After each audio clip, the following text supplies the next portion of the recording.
So guys, update lang nung binili kong Honda HCF2 sa Shopee.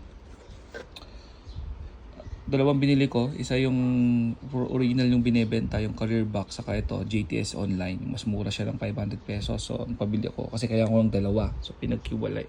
So dalawang binili ko. So pinaghiwalay ko kasi mas mura. Kaya napansin ko dito sa, akala ko original to sa GTS online. Pero nung nanonood ako ng review sa Malaysia, napansin ko, ito 2 years ago to kasi na yung fake dito na nire-review halos same sila nung itong si GTS online. Mukhang binago na yung packaging. Ito kasi dito, ang palatandaan mo is Singapore. Manufactured by Idemetro Singapore. Dito kasi ngayon, binago na siya. Indonesia, parang pinattern dun sa original. Ngayon tinitingnan ko dito yung packaging, yung galon same. Ito yung batch number sa galon, siya din dito yung nandito ngayon 2 years ago. Tinagbago. So most probably ito ay fake. Ito yung kulay dito na palatandaan dati, ito black to 2 years ago. Wala mong fake. Ito pinattern na siya. Gray na din. So mahirap nung ito dati pang check mo Ito gray dapat to. Tapos ito Idemetro Singapore yan.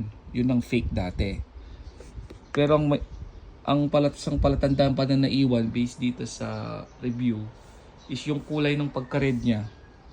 Dapat medyo orange to. Ito medyo orange yung mga red. At saka itong takip, dapat to round. Yan. Ito yung original. Bilog yan.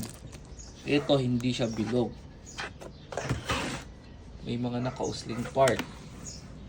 Kung titingnan nyo talaga parang original na din Same na same. Yung original.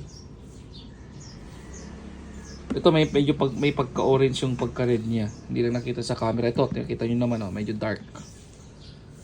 So ito ibabalik ko to sa